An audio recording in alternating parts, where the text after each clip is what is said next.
आपला नेहमी सगळ्यांचा एक समज असतो, आपण आपल्या घरात बंद दरवाजा, बंद खिडक्या किंवा आपल्या सगळ्या फॅमिली मेंबर सोबत एकदम सेफ आहोत. पण ऍक्च्युली तसं नसतं. तो फक्त आपल्या मनाचा एक विचार असतो की आपण आपल्या घरात आहे म्हणजे आपल्याला काही भीती नाही. पण रियालिटीमध्ये तसं काही नसतं. जर एखाद्याने ठरवलंच तर तो आपल्या घरात सहज घुसू शकतो. सगळीच घरं नाही म्हणता येणार. ज्यांनी सेफ्टी वापरलेली असते त्यांना आपण सेफ म्हणू शकतो. आणि कधी आपल्या भरपूर जणांच्या मनात असा विचार पण येत नाही की आपल्या घरात कोणी नकळत आतील किंवा येण्याचा प्रयत्न करेल.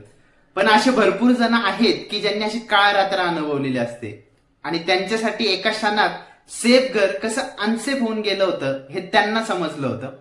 आजची स्टोरी अशाच एका व्यक्तीबद्दल आहे ज्याला वाटायचं आपण सेफ घरात आहोत, पण तो समज एका क्षणात कसा नष्ट होऊन जातो ते मी आज स्टोरी रूपात मांडण्याचा प्रयत्न करणार आहे.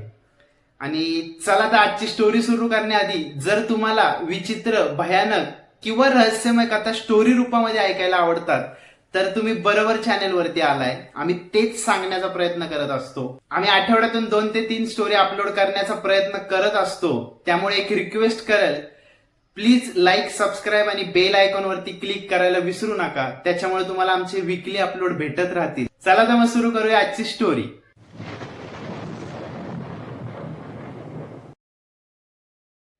जवळपास 2012 मध्ये एक सरकारी अधिकारी महिला महाबळेश्वर जवळ सुंदर घरात एकदम डोंगराच्या जवळ ट्रान्सफर होऊन आली होती. आणि सरकारी कॉटेज सारखाच परिसर होता, जास्त घरं नव्हती बाजूला. रस्त्यावर पण साधारण लाईट होती, पण एकदम सुंदर घर होतं. म्हणजे आपण म्हणतो डोंगराच्या कुशीत म्हणतात तसंच. आणि टेरेसवरून रात्री धुकं किंवा मस्त चांदणं दिसायचं. तिला ते घर आवडायचं. आणि शेजारी जास्त भेटत नसले तरी सर्वजण ओळखीचे होते, कारण की सर्वजण एकाच ऑफिसमध्ये होते. आणि प्रत्येक जण स्वतःची स्पेस एन्जॉय करत होता आणि सेफ होतच. म्हणजे तीच गोष्ट तिच्या मनात बसली होती. म्हणजे तिच्या मनासारखं घर भेटलं होतं थोडक्यात. पण त्या वर्षाच्या शेवटी हिवाळ्यात एका रात्री म्हणजे कामावरून ती कंटाळून घराकडे निघाली आणि खूप धुकं पडलं होतं. आता महाबळेश्वर परिसरात खूप धुकं असते, सर्वांना माहितीच आहे. आणि त्या धुक्यात गाडीची हेडलाईट फॉलो करत करत ती घरापर्यंत पोहोचली.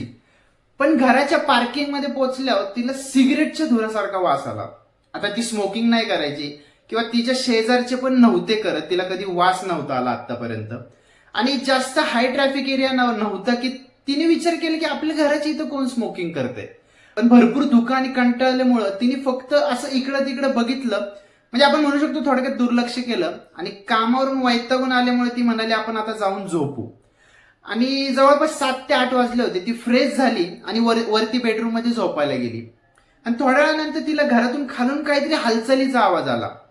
पण त्याच वेळी तिची एक जुनी मैत्रीण होती, म्हणजे जी बाजूच्या गावात राहायची, पण शहरात सकाळी ती कॉलेजमध्ये शिकवायची आणि लगेच संध्याकाळी क्लास पण घ्यायची. म्हणजे तिला कधी कंटाळा आला तर ती कॉलेजवरून हिच्या घरी येऊन थोडा वेळ आराम करून फ्रेश होऊन म्हणजे परत क्लासला जायची. पण ती जर येणार असेल तर ती नेहमी मेसेज किंवा फोन करायची. म्हणजे आतापर्यंत तरी अशी डायरेक्ट ती कधीच नव्हती आली. त्यामुळं खाली आवाज आल्यानंतर तिने पहिला फोन चेक केला की काही मेसेज किंवा फोन वगैरे येऊन गेलाय का तिचा. पण तसं काही नव्हतं. तिने मोबाईल ठेवला आणि तिच्या नावाने आवाज दिला, पण खाली पूर्ण शांतता. म्हणजे परत तिने आवाज दिला, म्हणजे तूच आहेस का, पण शांतता. पण अचानक कोणतरी वर पळत यायचा आवाज यायला लागला आणि ही घाबरली. हिने जोरात दार ढकललं फक्त आणि जोरात आत पळाली. आता कपाटाजवळ पोहोचणार तेवढ्यात तिला अजून थोडा जवळून आवाज आला म्हणून ती कपाटात आत गेली. आता जिन्याच्या दोन्ही बाजूला खोल्या होत्या. एक खोली बंद होती तर दुसऱ्या खोलीमध्ये ही होती. आता या खोलीमध्ये भिंतीमध्ये तयार केलेली मोठी कपाटं होती. आणि आत खोलीत आल्यानंतर समोरच बाथरूम होतं आणि ज्याचं नेमकं दार उघडं होतं. आता जो कोणी होता त्याला वाटलं बाथरूम मध्ये कोणतरी लपलंय म्हणून म्हणजे तो तिकडं पळाला. आणि त्याच गोष्टीचा फायदा घेत हिने लगेच आता कपाटाच्या वरती एक माडीसारखा कप्पा होता, लॉफ्ट सारखा कप्पा होता, आणि त्याच्यात ती वर चढली आणि त्याच्यावरचं डोर थोडंसं सरकून घेतलं.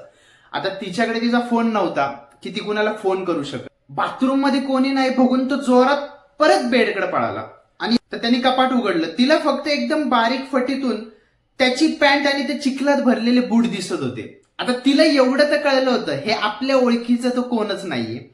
ती एकदम शांत बसून राहिली होती आणि ही सापडत नाही जाणवलं नंतर तो म्हणजे आता गोष्टी सगळ्या म्हणजे उलट्या पालट्या करायला लागल्या. अख्ख्या घरात त्यांनी तोडफोड करायला सुरू केली होती आणि तो भिंतीवरती बुक्क्या मारून तो फक्त एकच ओरडत होता, कुठे आहेस तू, कुठे आहेस तू. म्हणजे तो अख्ख्या घरात इकडे तिकडे पळत होता, दारं उघडत होता, वस्तू फोडत होता. म्हणजे तो अक्षरशः म्हणू शकतो आपण सायको झाला होता. आणि अख्ख्या घरात फिरून तो एकदम विचित्र आवाजात बोलत होता की मी तुला शोधणार, मला माहिती तू घरातच आहेस, मी तुला शोधणार, मला माहिती तू घरातच आहेस. म्हणजे आता ही पूर्णपणे आपण म्हणू शकतो भितरून गेली होती आणि त्याच वेळी तिला आता सिगरेट सारखा वास यायला सुरू झाला. म्हणजे तेव्हा तिच्या लक्षात आलं की आपण यायच्या आधी घराजवळ जो वास येत होता तेव्हाच तो कोणतरी येऊन बसला होता. त्यामुळे आपण गाडी लावल्यानंतर जो वास यायला लागला होता ती व्यक्ती तिथंच होती. आता ती तशीच एकदम बारीक जागेत खूप वेळ झाला बसून राहिली होती आणि थोड्याने जरा शांतता झाली तेव्हा तिने विचार केला की आपण मनातल्या मनात 1 ते 1000 अंक मोजू. जर काही आवाज नाही आला तर खाली जाऊन म्हणजे खाली उतरून पोलिसांना फोन करू. पण थोडा काउंट झाला ना की काही काही आवाज यायचा, परत ती 1 पासून सुरू करायची आणि परत आवाज यायचा. म्हणजे भरपूर वेळ म्हणू शकतो, म्हणजे भरपूर तास हेच चालू होतं. आणि थोड्या वेळाने अशी वेळ आली की तिने तो 1 ते 1000 पर्यंतचा काउंट बिना काय आवाज किंवा कुजबुजीचा पूर्ण केला होता. त्यामुळे ती जरा शुअर झाली की म्हणजे आपण खाली उतरू. तिने हळूच दरवाजा उचलला आणि बाजूला ठेवला, हळूच रूम मध्ये डोकून बघितलं. आता मगाशी जिथून तिने पॅन्ट आणि चिखलात भरलेले बूट बघितले होते तिथं आता संपूर्ण फुटलेल्या काचा वस्तू पडलेल्या होत्या.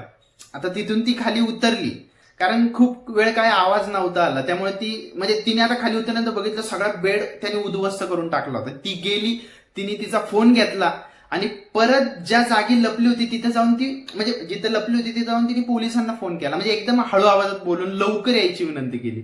कारण तिला अजून पण भीती होती, चुकून जर तो अजून घरात असला तर आपला आवाज ऐकून आपल्याला नक्कीच म्हणजे मारून टाकेल किंवा काहीतरी चुकीचं करत. थोड्या वेळात घराच्या बाहेरून पोलिसांच्या गाड्यांचा आवाज यायला लागला. आता पोलीस एकदम म्हणजे उद्ध्वस्त झालेल्या घरात घुसून हिला शोधत होते आणि जेव्हा पोलिसांनी तिच्या नावाने आवाज दिला तेव्हा ती तिथून खाली उतरली आणि त्यांच्या समोर आली. आता पोलिसांना सगळं सांगितल्यानंतर जेव्हा ती अख्ख्या घरात फिरली तेव्हा कळलं की खोली, वस्तू, भिंती म्हणजे सगळ्या त्यांनी फोडून टाकल्या होत्या. पोलीस म्हणाले तू आवाज ऐकल्यानंतर जो कपाटात पाळायचा निर्णय घेतला फक्त आणि फक्त त्याच्यामुळे तुझा जीव वाचला होता.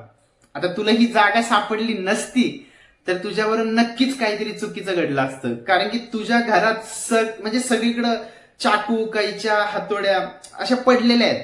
म्हणजे त्याच्यावरून एवढंच कळतं की कालची रात्र ही तुझ्यासाठी नक्कीच शेवटची ठरली असती. पोलिसांना घरात म्हणजे सिगरेट आणि नशेच्या गोष्टी सुद्धा सापडल्या होत्या.